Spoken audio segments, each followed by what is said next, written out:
بسم اللہ الرحمن الرحیم۔ ابن آدم کی اوقات، اسے لازمی سنیے۔ وہ خود میجر جنرل تھا۔ اس کے 3 بیٹے تھے، تینوں سونے کا چمچ منہ میں لیے پیدا ہوئے اور شاہانہ زندگی گزرتی رہی۔ وقت تیزی سے گزرا۔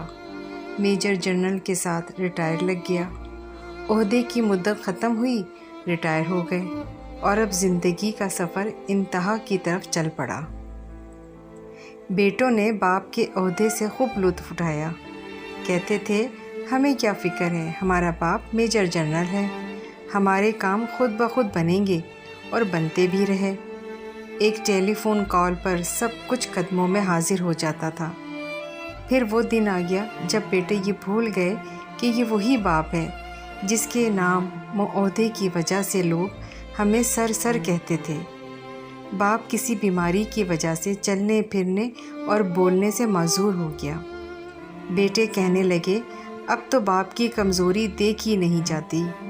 ایک بیٹے نے کہا، ابا کی جائیداد و مال کی تقسیم کرتے ہیں، نہ جانے کب مر جائیں۔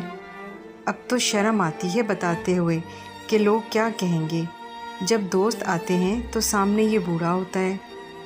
چلو ایک نوکر مستقل ان کے ساتھ رہنے کے لیے رکھ لیتے ہیں جو ان کا خیال رکھے، 20,000 ماہانہ دے دیں گے۔ نوکر آ گیا اور اسی گھر کے ایک کمرے میں باپ کو فرش پر گدا لگا دیا گیا اور نوکر کو کہا، اس کا پورا خیال رکھنا، ہمیں کوئی شکایت نہ ملے۔ بیٹوں نے شادیاں کیں۔ ایک نے گرمی کی چھٹیاں گزارنے فرانس کا پروگرام بنایا، دوسرے نے لندن اور تیسرے نے پیرس کا، اور ہر جگہ اپنا تعارف میجر جنرل کے بیٹے ہونے سے شروع کرتے۔ نوکر کو تاکید کی کہ ہماری 3 ماہ کے بعد واپسی ہوگی، تم بابا کا پورا خیال رکھنا اور وقت پر کھانا دینا۔ جی اچھا صاحب جی۔ سب چلے گئے۔ وہ باپ اکیلا گھر کے کمرے میں لیٹا سانس لیتا رہا، نہ چل سکتا تھا، نہ خود سے کچھ مانگ سکتا تھا۔ نوکر گھر کا تالا لگا کر بازار سے بریڈ لینے گیا تو اس کا ایکسیڈنٹ ہو گیا۔ لوگوں نے اسے ہاسپٹل پہنچایا اور وہ قومے سے ہوش میں ہی نہ آ سکا۔ بیٹوں نے نوکر کو صرف باپ کے کمرے کی چابی دے کر باقی سارے گھر کو تالے لگا کر چابیاں ساتھ لے گئے تھے۔ ملازم اس کمرے کو تالا لگا کر چابی ساتھ لے کر گیا تھا کہ ابھی واپس آ جاؤں گا۔ اب بوڑھا ریٹائرڈ میجر جنرل کمرے میں لاک ہو چکا تھا اور وہ چل پھر نہیں سکتا تھا، کس کو آواز نہیں دے سکتا تھا۔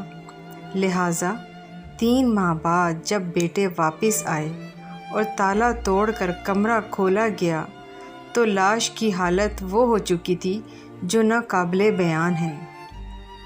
محترم خواتین و حضرات، عبرت کا یہ مقام ہے یہ واقعہ۔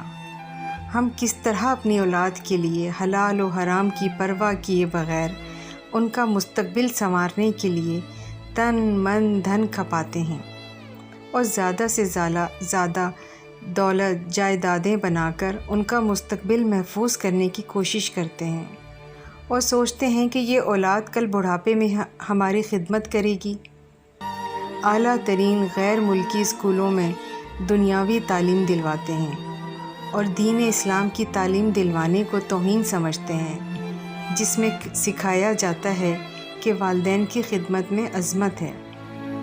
ہر انسان جو بوتا ہے اسی کا ہی پھل پاتا ہے۔ ہمیں بھی سوچنے سمجھنے کی اشد ضرورت ہے کہ ہم اپنی اولاد کو کیا تعلیم دلوا رہے ہیں۔ کہیں ہمارا حال بھی ایسا تو نہیں ہونے والا؟ سوچئے گا ضرور۔ جزاک اللہ خیر۔ ایسی بہت سی مزیدار اور سبق آموز انوکھی قصے کہانیوں کی ویڈیوز دیکھنے کے لیے ہمارے چینل کو سبسکرائب کریں، لائک کریں اور بیل آئیکن پر پریس کریں۔ شکریہ۔